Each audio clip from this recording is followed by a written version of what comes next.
So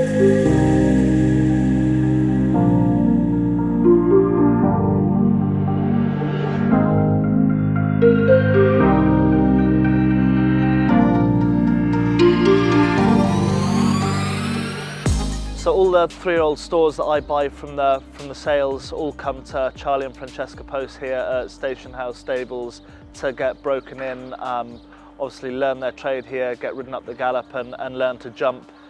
They tend to be here kind of 6 to 8 weeks before coming back to me and having a break and then kind of slotting into my system.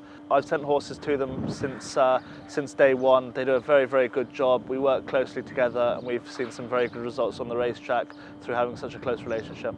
Hi, I'm Charlie Poste, and alongside my wife Francesca, we run station yard racing. My background is I rode as a professional jump jockey for 20 years, and over the last few years of my career alongside my wife, we started building up this point-to-point operation, and more it became an even greater part of my life, to the point that I retired because I was more interested in what we did here than I was in race riding any longer, to be honest. And essentially the yard is all about producing young talent. It's an academy, really, is the way I look at it.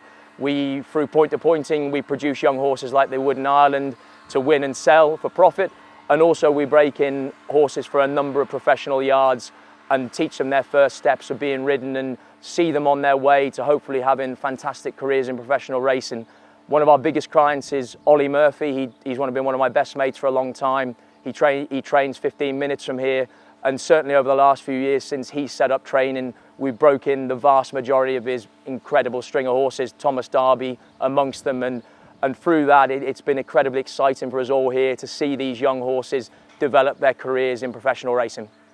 This is a 3-year-old by Okavango out of a mare called Wells Diamond, arrived from the Derby sale the end of last week. That makes him a half-brother to Brewing Up a Storm, who's been one of Olly Murphy's best performers over the last few years. He's had some tack on for the first time yesterday, and we're just going to show you how we start everything off with him.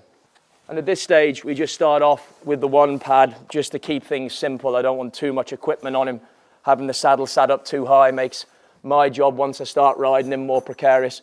And then as I do that, I'll just give him a half turn when we first put it on, just to see if we get any sort of reaction. Again, he's been very good. Next step of the process is we're going to get up on him, as in, so we do this. And again, this is my way of doing it. I'm not saying it's the right way, but it's the way we've always done it. In a stable, rubber floor, shavings, just to try and make it grippy. And I just like doing it in a controlled environment like this. No different to children. I definitely find that if you put these horses in situations where it's very difficult for things to go wrong or for them to misbehave, it's amazing how things tend to go right.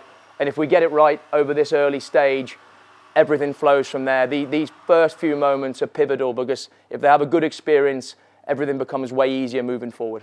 Again, I'll sort of jump up and down alongside him. You can see how he just reacts. But again, what I want to do is make him aware that, and I'm not trying to frighten him, but that I can move around him and he's not going to be hurt by me in any way, shape or form. And then hopefully I'll be less likely to frighten him once we start riding him outside. Kerry's just going to leg me up and down. I just go halfway first, and then over the whole way, and then just lay up over him. I'd rather he stood stock still, but if he's going to move and stay comfortable, I'll allow him to do that. Again, liking the fact right now his ears are pricked forward. He's not that concerned about me, even though I'm talking plenty. And again, as we move around, I'm just going to pat him all over. I'm going to move my legs. I'm trying to get a read right now of how he might react if things don't go right when we start working outside. And Kerry does all these horses with me on the floor. Her role is vital. I need someone that I can trust, and I need someone who also isn't going to react when things go unduly wrong and can give the horse confidence, and that's what she's doing on the floor. Foot in the iron now, and I'm going to throw my leg over the top of him. Again, before, people would always say to you, you should stay down low. I like to sit straight up tall on him so he knows exactly where I am. And once again, same process. I'm just want to see how he's going to react. We'll do a couple of turns without me putting my leg on. And then again, the biggest thing that's going to frighten him moving forward is me applying leg pressure to him. It's something he'd never, ever experienced before. So I'm going to tell Kerry, look, Kerry, I'm going to put some leg on now so she's aware. And then I will just put my heel onto him like we will do throughout his riding career when we're asking him to move forward. And again, I'll offer a bit of noise just to try and make sure whatever happens, he's not going to be too unduly fussed by me. And then I'll ask him to hold. Whoop. And again, really, that's a perfect start from him. Next stage of the process is we're going to long rein him. Now, there's every chance coming from the sails. He might have done a bit of this already. So it's where we put a line either side onto the bit, and therefore we're going to try and educate him in a non-riding way about what he's going to experience with the rider pulling on the reins to start and stop and turn left and right. And again, it can be something that some of them take to it really kindly, and some of them find it quite sort of invasive, and it makes them panic. We'll see how this lad reacts. I mean, he's been exceptionally good up to now. So immediately you can see I'm applying a pressure with the right hand rein to try and make him move away, and then he's going to fall into a trot. Again, what we're looking for is for him to stay out on the circle, be well balanced on his own, and not keep running in through his inside shoulder in towards me. And again, this lad is behaving beautifully for all of this. Worst thing anyone can ever say about a racehorse is that looking at them, they do another job in life, but you can kind of see by the way this lad carries himself that he'd be quite comfortable going into another sort of equestrian sphere. Hopefully right now with his relations and whatever else, we hope he's going to be a pretty talented racehorse first before we can worry about his further career.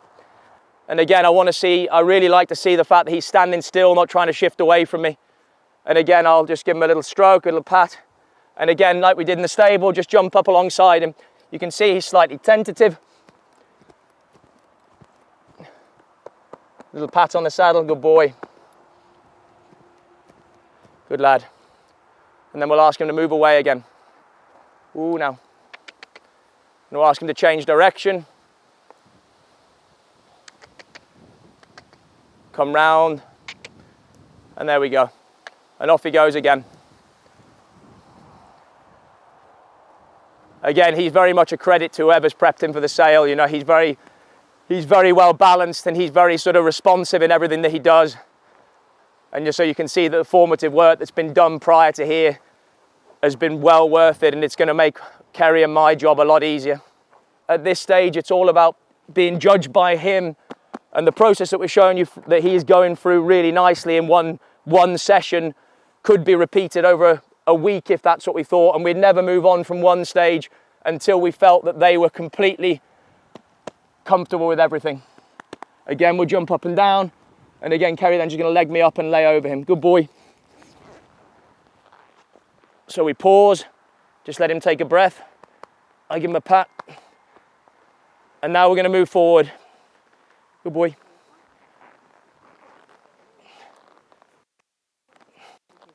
So again, he's slightly aware of me now. And once we're going, I'm just going to make sure that I'm patting him, moving myself around, as in I really need to know right now if he's going to be comfortable, because again, this job has risk, but it should be calculated risk that's sort of dictated by us. And I don't want to put myself in a position where I'm at risk of getting hurt, because that affects everyone. So we want to be fairly sure he's going to be comfortable. Once again, foot in the iron, and I'm just going to gently pop my leg over him and sit in the saddle. But you can see by his outlook, again, he is forward the whole time, that he's just taking everything in and handling it with, you know, real maturity and completely. This would be like this would be as good as it really gets up to this stage. We're going to ask him to trot now. Hup, hup, hup, hup, hup, hup, hup. I'll sit in the saddle briefly, and then start to rise and fall, which again, he might be unsure of. Back up slightly now, back up slightly, thinking about me. That's fine though, Kerry's there to comfort him. Keep moving on. And I can feel that his back is slightly up, so he's slightly tense now. Again, he's leaning in, which is a classic thing that they will do at this stage. Just putting his back up slightly. And we're just going to ask him to turn. Hup. And again, hope we don't get too much of a reaction as we move the other way. And once again, I'll hop off him. And you can see he's just slightly unsure of that. But that'll come with time. It's really been a perfect start for him. And like I say, you've seen his first steps on hopefully the road to being a very talented racehorse in the future. So once we've spent a couple of days with the horse, the Okavango, in the pen, he'll then move outside and will be ridden on old railway line, which actually is an old industrial railway line from the industrial era. It's over 1 kilometre long, it's tree lined either side, and it's the perfect environment to start them off because basically it puts them in a tunnel environment where it focuses their mind on going forward. They'll spend 10 days to 2 weeks in a group down there, trotting and having a lob canter, learning to breathe, get into rhythm, get comfortable being ridden. And then we'll move on to giving them a little jump down our lane over some barrels and poles and a hurdle. And then they'll do quite a bit of jumping over the next few weeks. And we'd aim normally to have them here 4 to 6 weeks before they'll then go home. And the normal process would be they'd spend some time in the field, letting down and processing things. You should never underestimate how much these horses think about what's gone on. And then once they go back into training in their new environment, in their professional yards in the autumn, they'll be all set to filter in, hopefully seamlessly into their new environment, and that their trainer can get on and really crack on with the education and furthering them on to becoming a racehorse.